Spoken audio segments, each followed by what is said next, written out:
ओम श्री वेदपुरुषाय नमः। नमस्कार। Class number 942 Shrimad Bhagavad Gita जी शंकराचार्य जी के भाष्य के अनुसार आरंभ किया जाता है। ओम श्री सीता रामचंद्राभ्याम नमः। नमो गुरुभ्यः। ओम अथ काल देवताः श्री विक्रमी संवत् 2083 श्रावण कृष्ण पक्षः अष्टमी गुरुवारः भरणी नक्षत्रम उत्तरायणम वर्षर्तुः। ओम तत्सत्। श्री शंकराचार्याय गुरवे नमः। अन्ये त्वेवमजानन्तः श्रुत्वान्येभ्य उपासते तेऽपि चातितरन्त्येव मृत्युं श्रुतिपरायणाः। अध्याय नंबर 13 और श्लोक नंबर 25। पुस्तक है Gita Press Gorakhpur, book number 10, Shankaracharya ji के भाष्य वाली भगवद गीता जी। अच्छा जी, तो पिछले श्लोक में भगवान ने हमें बताया है कि कैसे जो आत्मज्ञान है उसको उस पर विचार करने के लिए क्या विकल्प हैं। तो उसमें उन्होंने 3 प्रकार से आत्मज्ञान का विचार करने वाले अधिकारी बताए हैं। एक कहा ध्यानेन आत्मनि पश्यन्ति, जो आत्मा को ध्यान के द्वारा देखते हैं। और दूसरे हैं केचित आत्मानम आत्मना, अर्थात ध्यान के द्वारा आत्मा को आत्मा के द्वारा, माने जो सबको देखने वाला चेतन स्वरूप परम सत्य है, इस प्रकार उपलब्ध है, उसको शुद्ध किए हुए अंतःकरण के द्वारा। ये बहुत महत्वपूर्ण चीज़ है कि हमें एक साधन चाहिए जो जिसके द्वारा आप ये ध्यान कर सकें। और दूसरा कहा अन्ये सांख्येन योगेन, तो इन दोनों को हमने विस्तार से देखा है। ध्यान जो है वो कहा गया है कि कैसे आपको शब्दादिभ्यः विषयेभ्यः, अपने मन को इंद्रियों के विषयों से किस प्रकार उपसंहृत्य, उपसंहार, सारे विषयों को देखना है कि वो कार्य हैं और इंद्रियां उनकी कारणम हैं।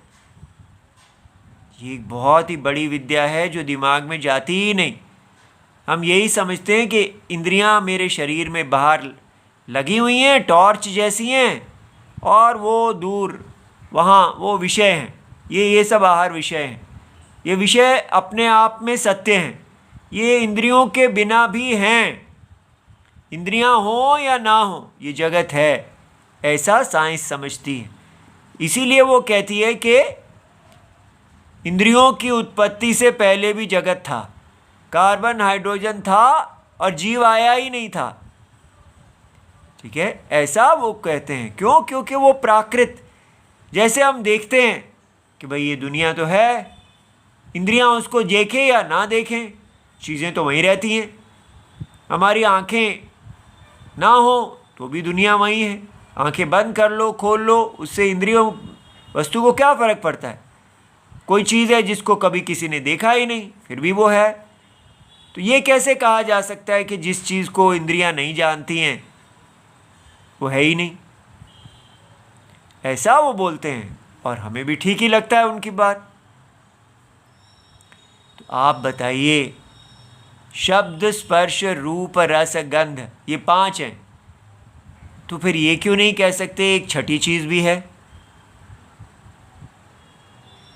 एक और एक छठी चीज़ भी है इस संसार में, वो भी है 7वीं भी है, 8वीं भी है, ऐसा क्यों नहीं कह सकते?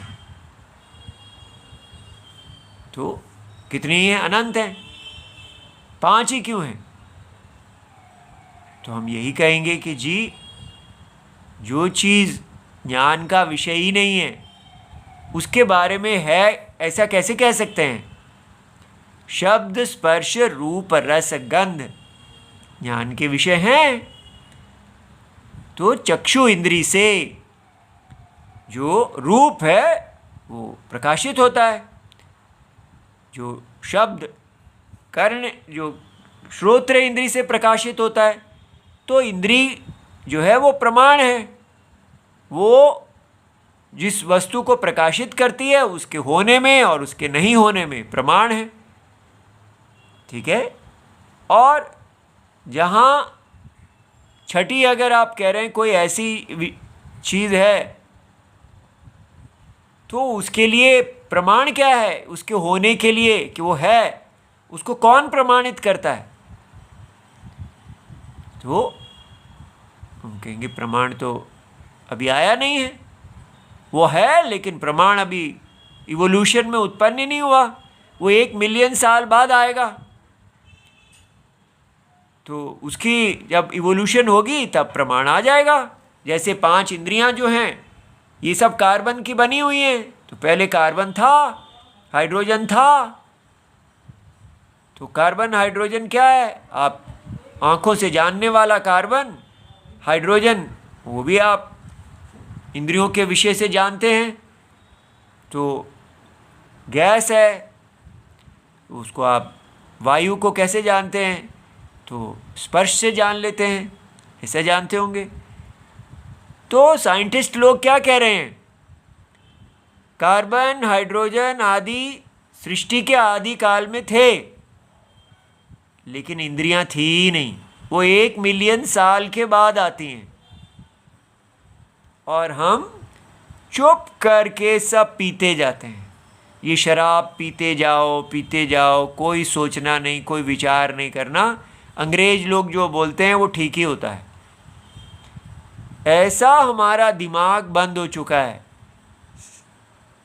कि इसकी कोई कहीं कोई तुलना ही नहीं है, कि पूरा नेशन, पूरा राष्ट्र विचार करना ही बंद कर दे और बस यही कहे कि जो अंग्रेज कहते हैं वही सत्य है, वही भगवान है। त्वमेव माता च पिता त्वमेव सर्वम, बस देव देव। इतना हम लोग एक विचार करने वाला वैदिक देश इतने पतित हो जाएंगे कि पूरी तरह दिमाग बंद करके साइंस को एक रिलीजन मान के कि जो वो कह रहे हैं वो ठीक है। अब भी इतने साल से हम इसको बता रहे हैं, लेकिन कभी शायद किसी ने कहा ही नहीं कि अरे ये आप इतनी बड़ी बात बता रहे हैं और ये ऐसा भी है। उसको भी सोते सोते ही सब लोग सुनते हैं शायद।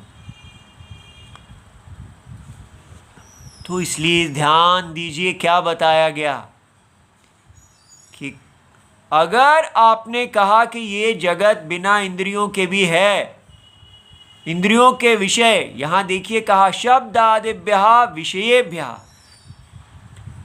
और साइंस कह रही है शब्द आदि विषय नहीं है, क्योंकि शब्द आदि पहले हैं और मिलियन साल बाद वो इंद्रियों के द्वारा प्रकाशित हुए।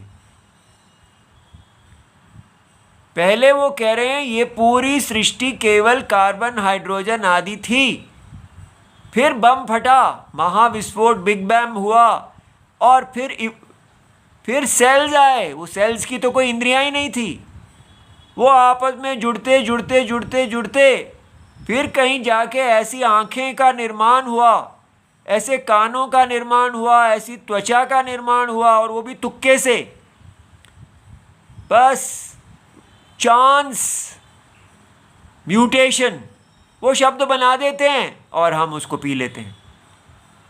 सब चीज़, ईंटें आप फेंकते जाओ, ऐसे ही फेंकते जाओ, लेकिन तुक्के से एक बिल्डिंग बन जाएगी पूरी इंटेलिजेंट। इतनी कठिन दुनिया इतनी विज्ञान से बनी हुई, ये सब अपने आप बन गई जुड़ते जुड़ते, ये साइंस कह रही है और हम इसको मान रहे हैं। नास्तिकता क्यों मान रहे हैं? क्यों हम अपना दिमाग बंद करके रखते हैं? इसलिए देखिए, इसका दिमाग बंद रखने का फल क्या होता है कि हम बस रोबोट बन जाते हैं और बस कहते हैं साइंस भी ठीक है और भगवत गीता भी ठीक है, सब ठीक है। जब साइंस पढ़ने की बारी आएगी तो एक पेपर में वो लिख देंगे और साइंटिस्ट भी बन जाएंगे, करियर उसी पे अपना कारोबार भी चला लेंगे और धूप बत्ती करने के लिए भगवान आप हैं, इतना ही आता है। 100% यही है।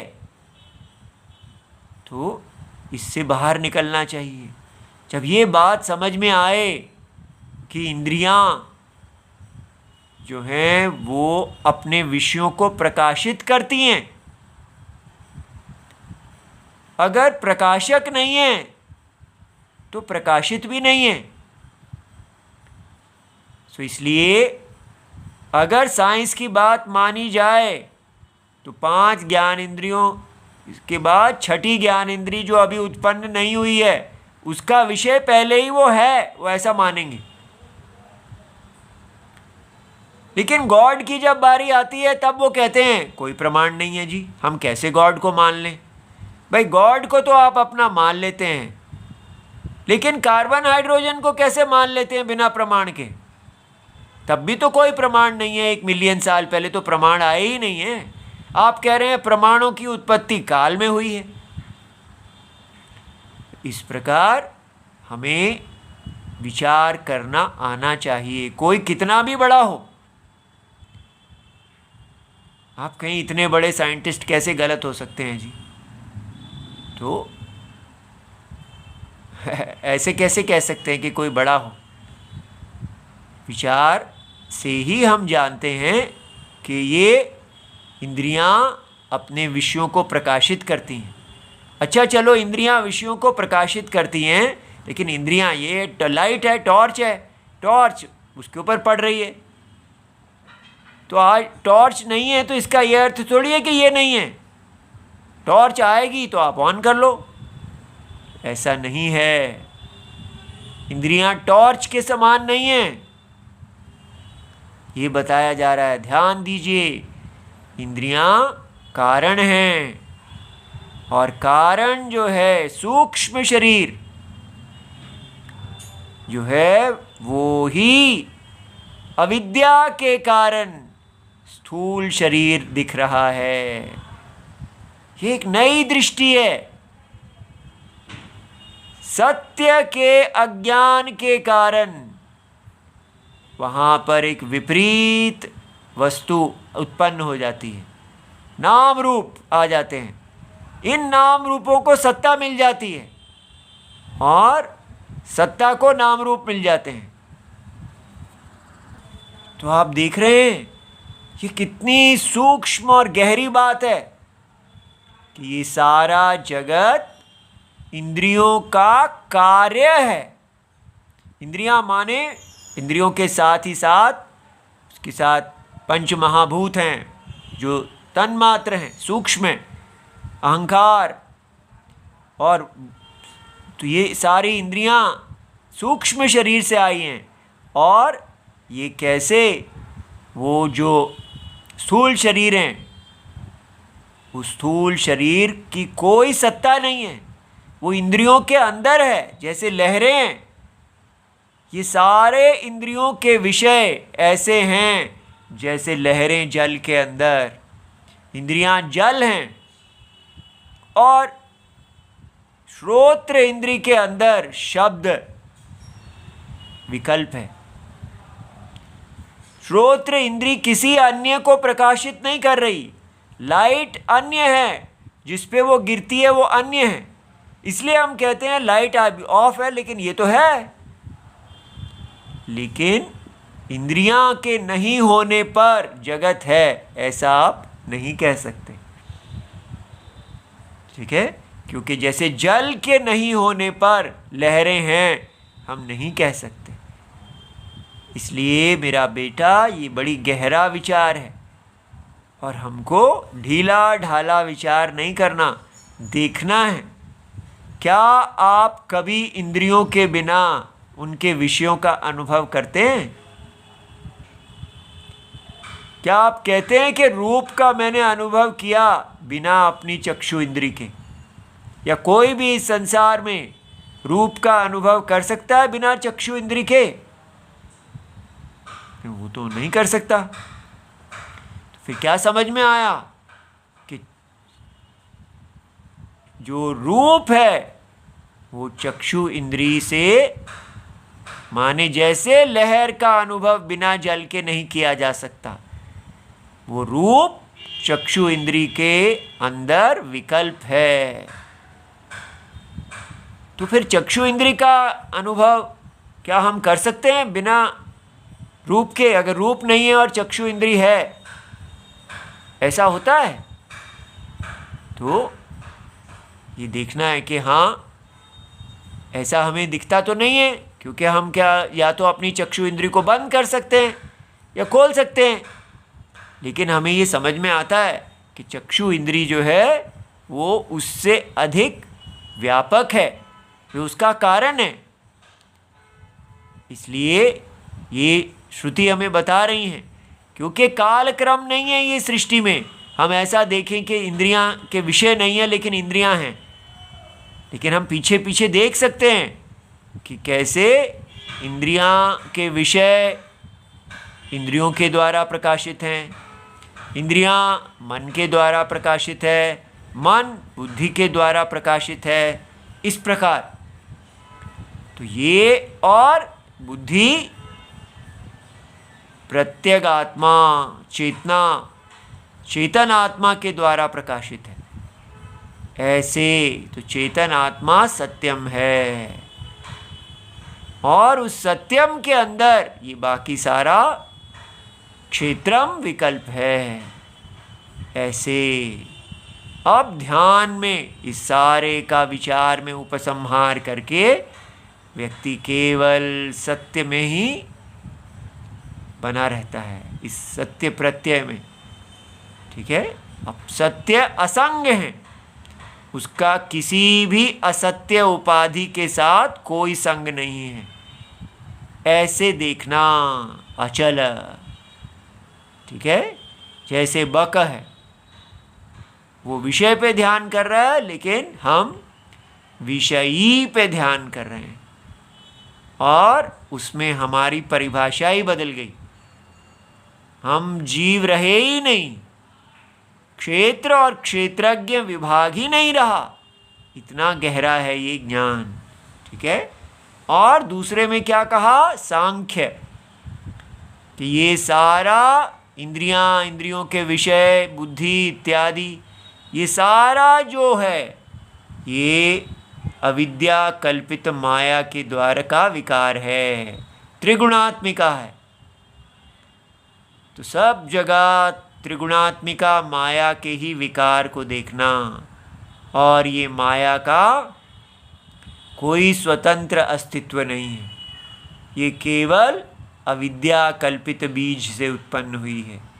सत्य जो है वो इससे नित्य मुक्त हैं, ऐसे देखना। ठीक है? तो और तीसरा क्या बताया? कर्म योग। तो कर्म योग आप देखते हैं कि अभी मुझे अपने चित्त को शुद्ध करना है, तो हम कर्म माने वेदोक्त स्वधर्म, इसलिए ईश्वर अर्पण बुद्धि से हम अपने चित्त को शुद्ध करते हैं। हे भगवान, आपके यज्ञ में मैं आहुति डालने वाला हूँ। आप जगत की आत्मा, जगत के शरीर को धारण किए हुए हैं। आप सर्वव्यापी परमात्मा हैं और आप ही मेरे शरीर में भी आत्मा रूप से हैं। ये मेरा शरीर आपके शरीर के अंदर है। सब आप ही हैं और मेरा स्वधर्म आपके शरीर में वर्ण और आश्रम के अनुसार है। ठीक है, इस प्रकार भगवान में पूरी तरह अनन्यत्वम, तन मन बुद्धि आदि पूरी तरह भगवान में अपने आप को अनन्य देखते हुए, भगवान का ही अंग होते हुए कार्य करना। कितनी गहरी बातें हैं। तो उस प्रकार सत्व शुद्धि प्राप्त करके आत्मज्ञान को प्राप्त करना और फिर ध्यान और सांख्य जो कहे वो करना। अब भगवान कह रहे हैं कि ये सब जो है, सब लोग इस प्रकार शास्त्र अध्ययन नहीं करते, उनको ऐसा भाष्य पढ़ना इत्यादि का अवसर नहीं मिलता। तो वो क्या करते हैं? अन्ये तु एवं अजानन्तः, जैसे हम शास्त्र को पढ़ रहे हैं, गुरु परंपरा से अध्ययन कर रहे हैं और सीधा शास्त्र को ही के मुख से जान रहे हैं, गुरुजी पढ़ा रहे हैं लेकिन हमारे पास स्वाध्याय है। लेकिन ऐसे सब लोग नहीं जान पाते। वो कैसे जानते हैं? श्रुत्वा अन्येभ्यः उपासते, उनको केवल सुनने का अवसर मिलता है और वो उसका स्वाध्याय नहीं करते। ठीक है, तो उनको जैसे ब्राह्मण देवता गुरुजी लोग हैं, वो सारे समाज में पहले वो यही कार्य किया करते थे। सबको जैसा जैसा अधिकारी है वैसे वैसे उनको उनका स्वधर्म बताया करते थे और पुराणों की कथा आदि बता के सबको मोक्ष मार्ग पर डालते थे। आजकल हमारा जो धर्म है वो पतन अवस्था में है। हमको ऐसा कह दिया गया है कि ये वर्ण आश्रम धर्म ही विनाश है और यही आप सबको अलग करने वाला है, ये ईवल है। और हमने अपने वर्णाश्रम धर्म को ही छोड़ दिया। अब कोई ब्राह्मण गुरुजी नहीं है, कोई क्षत्रिय नहीं है जो प्रजा की धर्म की रक्षा करने वाले नहीं हैं, कोई वैश्य नहीं है जो कृषि गौरक्षा वाणिज्य आदि यज्ञ की रक्षा कर रहे हैं, कोई शूद्र नहीं है। सब के सब आपस में बाजार में लड़ने वाले भोक्ता बन गए हैं। तो इसलिए ये एक धर्म के पतन का काल है। लेकिन इसमें भी राम जी हैं। ये बात समझ में आ रही है? कुछ भी हो जाए राम जी हैं। जगत की आत्मा ही धर्म के गोप्ता हैं। ये सनातन धर्म नारायण का धर्म है। इसलिए कितना भी पतन काल क्यों ना हो, राम जी की शरणम हमें वापस धर्म में डालने वाली है, पतित पावन स्वधर्म में लाने वाली है। तो कहा ऐसे जो लोग हैं जिनको इस प्रकार गुरु शिष्य परंपरा से स्वाध्याय करने का अवसर नहीं मिलता, तो वो ते अपि च अतितरन्ति, वो केवल सुनते ही हैं। तो ज्ञानी या वृद्ध परंपरा से घर में कोई बड़े हैं वो बताते हैं या गुरुजी बताते हैं, किसी प्रकार से उनके कानों में ये शास्त्र पढ़ता है तो वो उससे ही भगवान से जुड़ जाते हैं और धीरे धीरे साधन को पकड़ लेते हैं। भगवान ही उनको प्रेरित करते हैं, तो वो भी मृत्यु से पार हो जाते हैं, मोक्ष को प्राप्त कर लेते हैं। श्रुति परायण, किंतु कानों से सुने हुए ज्ञान के आधार पर शास्त्र का स्वाध्याय नहीं भी करते हुए। तो देखिए कितनी बड़ी बात है। भगवान अपने भक्त के लिए किसी ना किसी उपाय से सदा उपलब्ध हो जाते हैं। अन्ये तु एषु विकल्पेषु अन्यतरेण अपि एवं यथोक्तम आत्मानम अजानन्तः। तो अन्य ऐसे हैं जो पीछे कहे गए जो विकल्प, उनको ना तो ध्यान का ज्ञान है, ना उनको सांख्य का ज्ञान है, ना कर्मयोग का ज्ञान है, कोई भी इसमें से उनको नहीं पता है। तो फिर वो आत्मा को नहीं जानते हैं, अजानन्तः। अन्येभ्यः आचार्येभ्यः, लेकिन आचार्य लोग जानते हैं, तो वो उनसे सुनते हैं। तो इसका क्या अर्थ हुआ? गुरु शिष्य परंपरा में सुनते तो सभी हैं, लेकिन वो स्वयं शास्त्र में अध्ययन करने में समर्थ, लेकिन यहाँ कहा जा रहा है वो स्वयं शास्त्र अध्ययन करने में समर्थ नहीं है, वो केवल सुनते हैं। इदम एवं चिंतयन्तः, सुनते हैं और चिंतन करते हैं। इति उक्ता उपासते, वो इस प्रकार उनको श्रद्धा है। वेद में शास्त्र में श्रद्धा है, वृद्ध व्यवहार में वृद्धों ने जो उनको बताया उसमें श्रद्धा है। श्रद्धा का मतलब आस्तिक्य बुद्धि, कि जो वेद जिस आत्मा की बात कर रहे हैं वो है। ऐसे लोग इसी प्रकार आत्मा पे चिंतन करते हैं। तो ते अपि च अतितरन्ति, वो भी पार हो जाते हैं। एव अतिक्रामन्ति, किसको तर लेते हैं? एवं मृत्युम। तो आप देख रहे हैं कैसे यहाँ पर ये शास्त्र किसी हिंदुओं को संबोधित नहीं करने वाला है। ये मर्त्य जो मृत्यु से के दोष से पीड़ित है, उसको मृत्यु से मुक्ति का उपाय बता रहे हैं। कैसे? ये रिलीजन है ही नहीं, ये ज्ञान, अज्ञान को दूर करने वाला, ज्ञान देने वाला शास्त्रम है सारे के सारे जीवों के लिए। तो मृत्यु युक्तम संसारम इति एतत्, तो इस संसार में जो मृत्यु युक्त है इससे वो मुक्त हो जाते हैं। तो उनकी परायणता क्या है? किसमें वो कमिटेड है? कहाँ उनका आश्रय है? श्रुति परायणा, श्रुति श्रवण। ठीक है, तो अध्ययन, वो शास्त्र का अध्ययन नहीं करते हैं, वो शास्त्र को सुनते हैं। परम अयनम गमनम, उनके लिए शास्त्र का श्रवणम ही सबसे बड़ा साधन है। मोक्ष मार्ग प्रवृत्तौ परम साधनम येषाम। इसलिए यहाँ भगवान प्रमाणित कर रहे हैं कि अगर आपके पास शास्त्र अध्ययन करने का भी सामर्थ्य नहीं है तो कोई बात नहीं है, आप आचार्य से इसको सुनिए, और सुनकर जो आपको ज्ञान प्राप्त होता है वो भी कार्यक्षमम है। ठीक है, इस प्रकार भगवान इसको प्रमाणित कर रहे हैं।